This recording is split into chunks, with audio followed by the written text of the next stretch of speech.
గోషామహల్లో ఎట్టి పరిస్థితుల్లోనూ ఉప ఎన్నిక రాదని ఎమ్మెల్యే రాజా సింగ్ అన్నారు. కొంతమంది సోషల్ మీడియాలో లేనిపోని గందరగోళం సృష్టిస్తున్నారని అన్నారు. 1-2 రోజుల్లో ఢిల్లీ పెద్దలు పిలుస్తారని, వారికి తన బాధలు చెప్పిన తర్వాత తిరిగి బీజేపీలో చేరే అంశంపై స్పష్టత ఇస్తారని అన్నారు. బీజేపీలో చాలా మంది ఎంపీలు, ఎమ్మెల్యేలు తీవ్ర అసంతృప్తిలో ఉన్నారంటున్న రాజా సింగ్తో మా ప్రతినిధి రాజేష్ ఫేస్ టు ఫేస్. తెలంగాణలో మరోసారి గోషామహల్ నియోజకవర్గంపై పెద్ద ఎత్తున చర్చ జరుగుతుంది. రాజా సింగ్ తిరిగి కమలం పార్టీ గూడికి చేరబోతున్నారంటూ సోషల్ మీడియాలో పెద్ద ఎత్తున వార్తలు వస్తుంది. దీనిపైన అఫీషియల్గా రాజా సింగ్ 2 రోజుల కింద స్పందించారు. నేను భారతీయ జనతా పార్టీలోకి వెళ్తున్నట్లు వస్తున్న వార్తలు సరికాదంటూ ఆయన అఫీషియల్గా వీడియో రిలీజ్ చేశారు. అయితే భారతీయ జనతా పార్టీకి రాజీనామా చేసి బయటకు వచ్చిన తర్వాత మొట్టమొదటిసారి మీడియాతో మాట్లాడేందుకు ముందుకు వచ్చారు. మనతో రాజా సింగ్ అన్నారు. సార్ చెప్పండి, ఏంటి తిరిగి మళ్ళీ కమలం పార్టీకి చేరబోతున్నట్లు వార్తలు వస్తున్నాయి, ఇందులో వాస్తవం ఎంత? కమలం పార్టీ నా పార్టీ, అది నా ఇల్లు. చాలామంది కార్యకర్తలు ఇవాళ ఒకటే ఒక ఆలోచన పెట్టుకున్నారు, తెలంగాణలో బీజేపీ గవర్నమెంట్ రావాలి అని. ప్రతి ఒక్క బూత్లో కార్యకర్తలు కష్టపడుతున్నారు. దాంట్లో మేము కూడా ఒక చిన్న కార్యకర్త అనుకోండి. దాదాపు ఎన్నో సంవత్సరాల నుంచి ఆలోచన పెట్టుకున్నాం, బీజేపీ గవర్నమెంట్ ఇవాళ లేకపోతే రేపు వస్తుందేమో అని ఆలోచన పెట్టుకొని పనిచేస్తున్నాం. కానీ ప్రతిసారి కొన్ని తప్పుల వల్ల బీజేపీకి నష్టం జరిగింది. 11 years వరకు బీజేపీలో ఉన్నాం. ఇవాళ లేకపోతే రేపు ఇక్కడున్న నాయకులు కొద్ది మంచి ఆలోచనతో ముందుకు వెళ్తారని అనుకున్నాం. కానీ కొన్ని తప్పులు జరిగినాయి, మా వల్ల కూడా జరగవచ్చు. అందుకోసం కేంద్రంకి ఎట్లాంటి ఇష్యూస్, ఇక్కడ జరుగుతున్న తప్పుల గురించి చెప్పడానికే మేము రిజైన్ ఇచ్చినాం, బయటకు వచ్చినాము. ఇవాళ లేకపోతే రేపు కేంద్ర అధికారులు, మా నాయకులు పిలిచి మాతో మాట్లాడతారని అనుకుంటున్నాను. వాళ్ళు పిలిచిన తర్వాత ఇక్కడ జరిగిన తప్పులు, అసలు ఎందుకు నేను రిజైన్ ఇచ్చిన, అన్ని విషయాలు మా కేంద్ర పెద్దోళ్ళకి చెప్పాలని అనుకుంటున్నాను. దాని తర్వాత బీజేపీ మా ఇల్లు. ఎప్పుడైనా కేంద్ర అధికారులు ఇమీడియట్ బీజేపీ వచ్చాయంటే ఇమీడియట్గా వచ్చేస్తాం.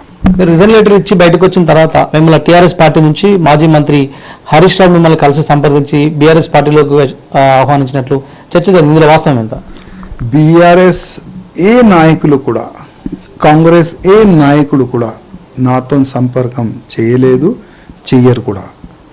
వ్యక్తిగతంగా హరీష్ రావు గారు కానీ, కేటీఆర్ గారు కానీ వ్యక్తిగతంగా వాళ్ళు నాకు గుర్తిస్తారు, పరిచయం కూడా ఉన్నది.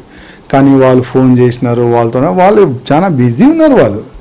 వాళ్ళు పార్టీని స్ట్రాంగ్ చేయడానికి, ఇంకా కాంగ్రెస్ తెలంగాణకి డబ్బు లేదు, ఎక్కడి నుంచి డబ్బులు తీసుకొని రావాలి, దాంట్లోనే వాళ్ళు చాలా బిజీ ఉన్నారు.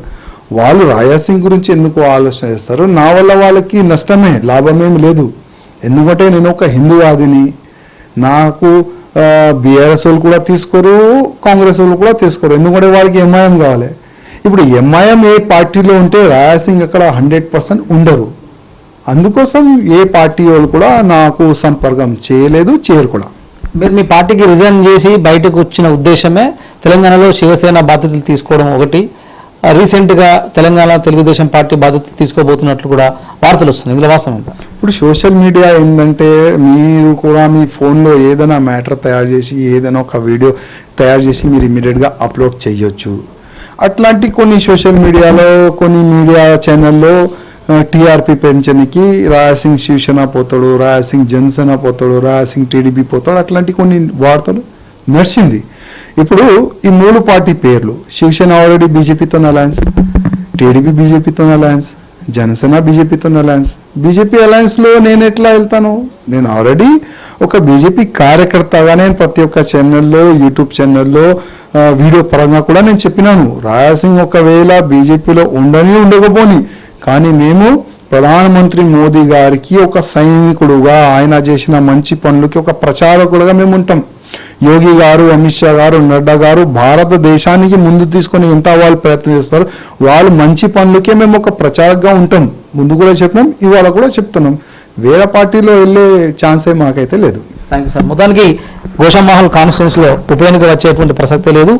నన్ను జాతీయ నాయకత్వం పిలిచి మాట్లాడితే కనుక ఖచ్చితంగా తిరిగి భారతీయ జనతా పార్టీలో చేరేందుకు సిద్ధంగా ఉన్నట్లు రాజేష్ చెప్తున్నారు. కెమెరామెన్ రెడ్డి శేఖర్తో రాజేష్, ఏబీఎన్ ఆంధ్రజ్యోతి, హైదరాబాద్.